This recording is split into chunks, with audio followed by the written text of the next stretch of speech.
Assalamualaikum warahmatullahi wabarakatuh. Alhamdulillah kita lanjutkan materi pertemuan berikutnya, yaitu tentang keseimbangan umum dan efisiensi persaingan sempurna. Lihat keputusan rumah tangga dan perusahaan baik di pasar input maupun di pasar output sudah kita bahas juga pada pertemuan sebelumnya. Pada pasar output, rumah tangga itu demand terhadap output, perusahaan mensuplai outputnya. Di pasar input, rumah tangga itu mensuplai tenaga kerja dan tabungannya itu menjadi suplai modal. Selanjutnya di perusahaan itu demand terhadap tenaga kerja dan juga permintaan terhadap modal untuk investasi.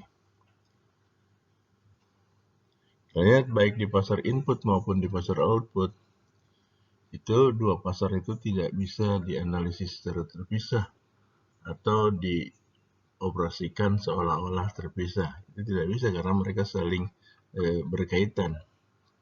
Walaupun institusinya cuma dua, itu sebenarnya kan masih ada lagi institusi yang lain. Kita lihat paling sederhana, perekonomian terdiri dari dua institusi, yaitu rumah tangga dan perusahaan. Ada negara, ada luar negeri. Keseimbangan umum dan efisiensi pasar persaingan sempurna. Analisis keseimbangan parsial itu adalah proses pengujian kondisi keseimbangan pada pasar individual untuk rumah tangga dan perusahaan secara terpisah. Ketika di pasar output, pasti melibatkan rumah tangga dan perusahaan. Di pasar input juga begitu, tapi analisisnya kita lakukan secara terpisah. Nah, keseimbangan umum itu adalah kondisi yang terjadi ketika semua pasar dalam perekonomian itu secara simultan seimbang. Jadi baik pasar input maupun pasar output itu secara bersamaan dia seimbang, karena tidak mungkin salah seimbang satunya yang tidak seimbang. Karena pasar input diperlukan oleh pasar output. Makanya dijelaskan di dalam bahasan tentang pasar input di pertemuan sebelumnya itu bahwa permintaan terhadap input itu adalah permintaan turunan dari permintaan terhadap outputnya. Jadi kalau outputnya nggak laku, ya inputnya juga nggak dibutuhkan gitu. Kita jelas lihat bagaimana kondisi pasar output yang melakukan kontraksi, terjadi penurunan di pasar output karena COVID-19 misalnya.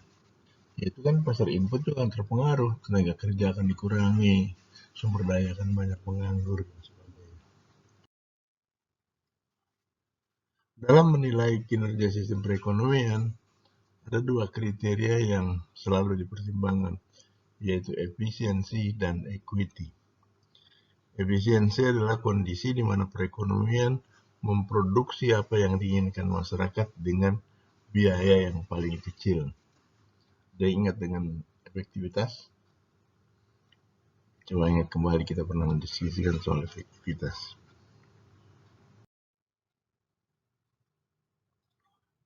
Untuk menguji pergerakan keseimbangan parsial, keseimbangan umum, ada dua hal yang dipertimbangkan, yaitu kemajuan teknologi dan pergeseran preferensi konsumen.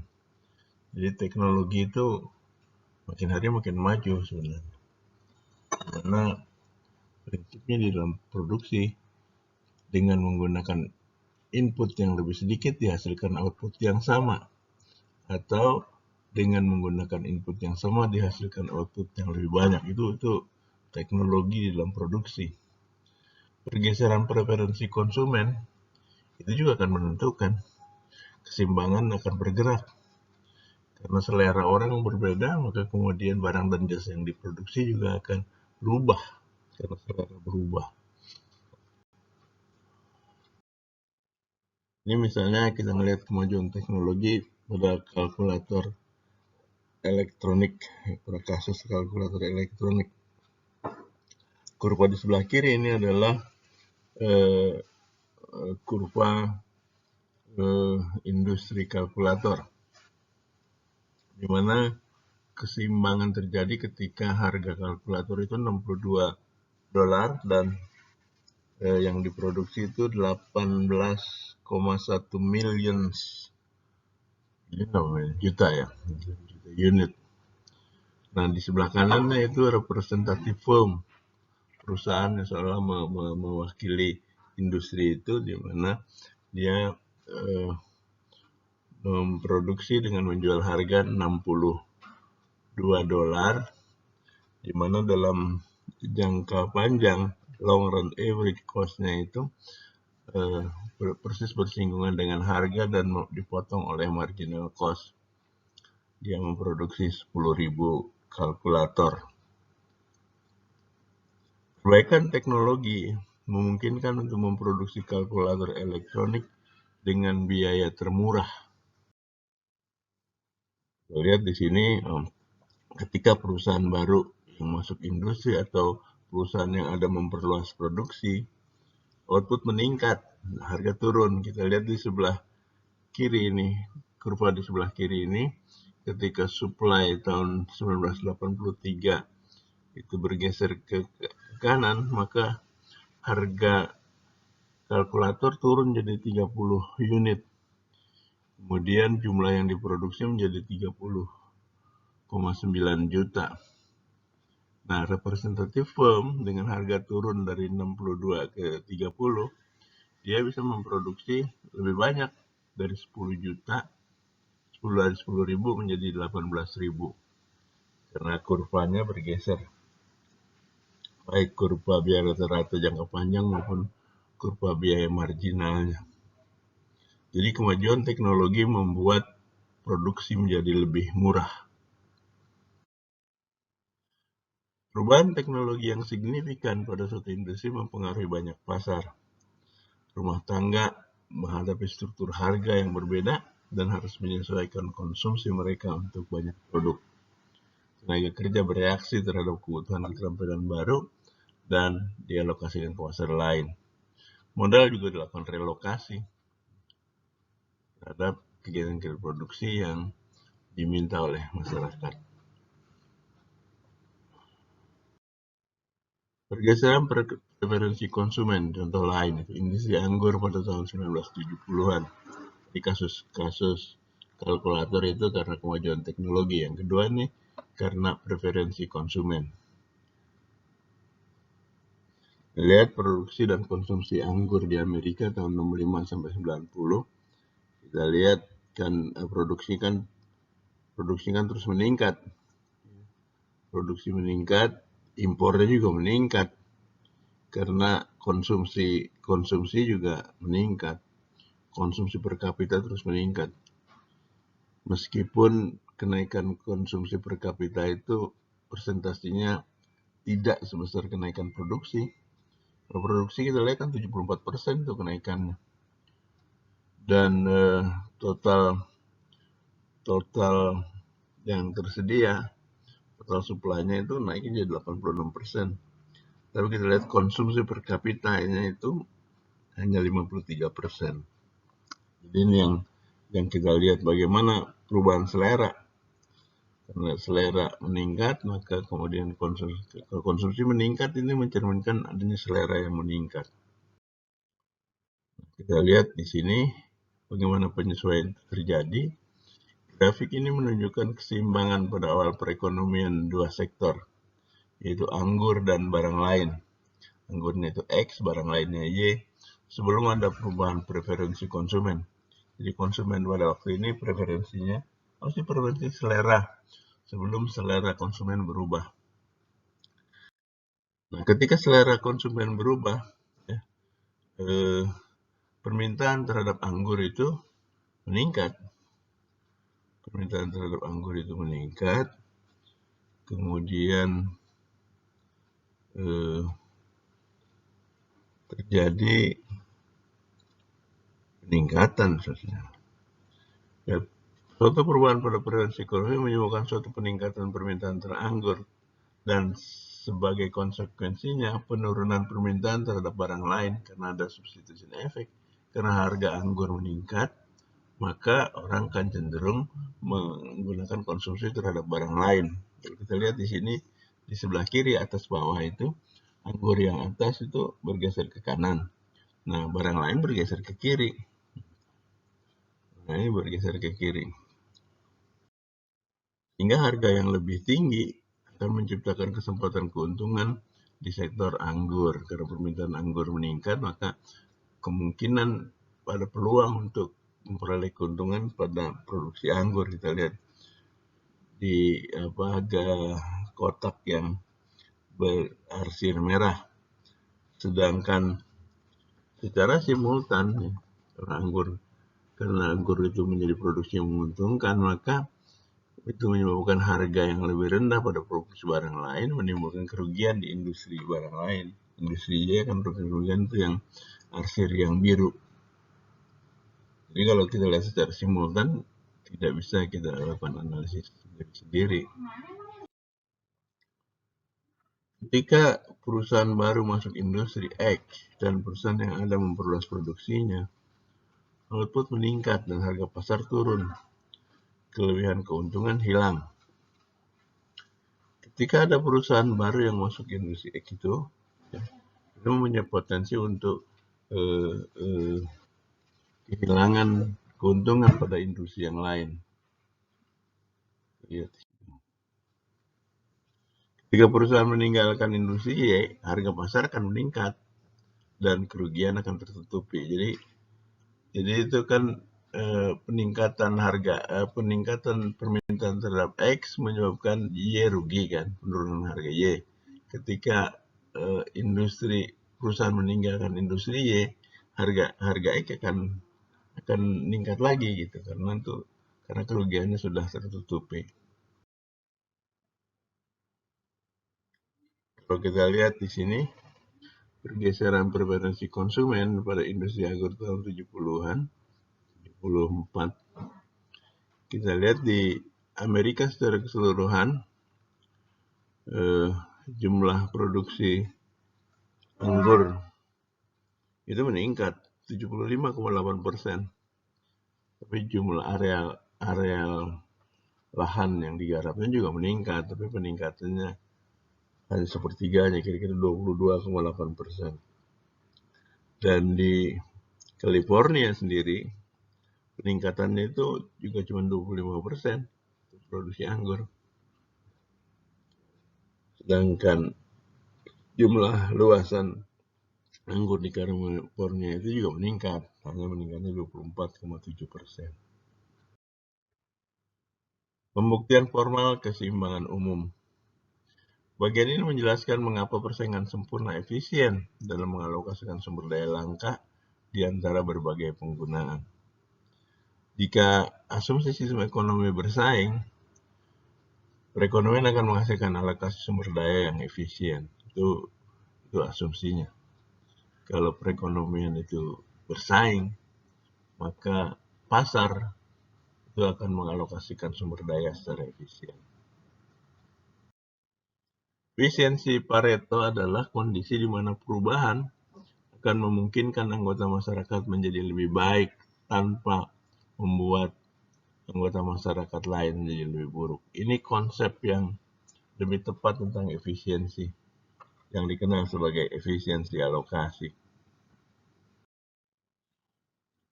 Efisiensi pada pasar persaingan sempurna. 3 pertanyaan dasar dalam perekonomian bersaing itu kan sudah kita bahas juga pada pertemuan sebelumnya. Apa yang akan diproduksi? Apa yang menentukan kombinasi output? Pertanyaan penting dalam ekonomi. Kemudian bagaimana barang dan jasa itu diproduksi? Bagaimana modal, tenaga kerja, dan lahan dialokasikan antara perusahaan? Dan pertanyaan yang terkait dengan equity itu adalah siapa yang menikmati hasil produksi? Bagaimana distribusi di antara rumah tangga?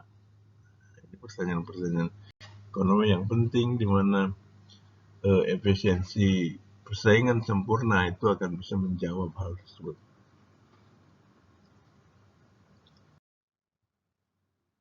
Sebagaimana akan kita lihat dalam sistem perekonomian bersaing, sistem perekonomian kompetitif, sumber daya dialokasikan secara efisien di antara perusahaan. Produk akhir didistribusikan secara efisien di antara rumah tangga, dan sistem perekonomian memproduksi barang dan jasa yang diinginkan. Jadi alokasi efisiensi di antara perusahaan, kemudian distribusi di antara rumah tangga, dan barang dan jasa yang diproduksi memang barang dan jasa yang diinginkan oleh masyarakat.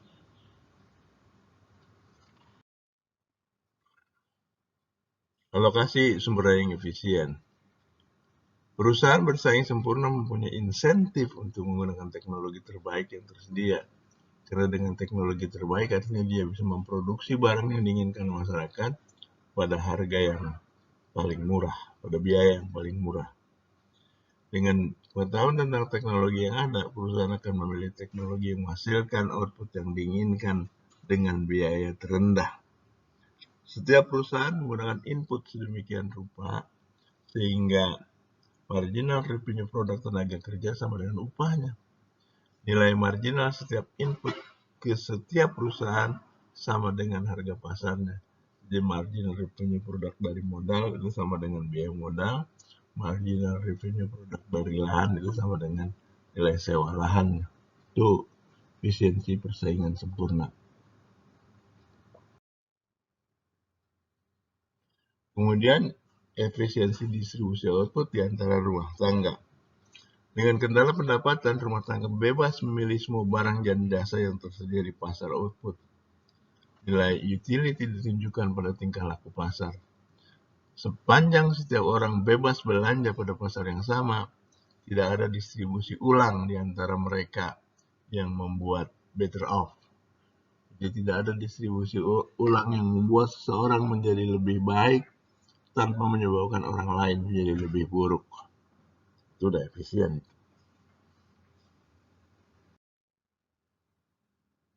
Memproduksi apa yang diinginkan oleh masyarakat. Nah, ini efisiensi kombinasi dari output. Masyarakat akan memproduksi kombinasi output jika semua perusahaan membuat harga sama dengan biaya marginal. Harga sama dengan biaya marginal itu output, kombinasi output akan efisien. Jika harga lebih besar dari marginal cost, dari biaya marginal, masyarakat memperoleh manfaat dengan memproduksi lebih banyak. Jadi kalau harganya masih lebih tinggi dari biaya marginal, maka produksi akan terus ditambah. Tapi jika harga lebih rendah dari biaya marginal, masyarakat akan memperoleh manfaat kalau memproduksi lebih sedikit, produksi dikurangi. Jadi kondisi keseimbangan terjadi ketika harga sama dengan biaya marginal. Efisiensi pada pasar persaingan sempurna mengikuti dari bobot nilai rumah tangga dan perusahaan. Kita lihat di sini kalau perusahaan itu kan akan menggunakan input ketika marginal revenue produk sama dengan harga dari input tersebut. Sedangkan di pasar barang dan jasa itu perusahaan akan memproduksi barang dan jasa ketika harga sama dengan marginal cost. Kegagalan pasar terjadi ketika sumber daya dialokasikan secara salah atau dialokasikan secara tidak efisien. Hasilnya akan kehilangan nilai, dan bukti kegagalan pasar ditunjukkan oleh pasar yang tidak sempurna, barang publik, biaya dan manfaat eksternal, dan dikenal juga dengan eksternalitas, dan informasi tidak sempurna. Ini adalah 4 sumber dari kegagalan pasar yang nanti akan secara tersendiri kita bahas di pertemuan berikutnya. Pertemuan setelah kita membahas tentang struktur pasar.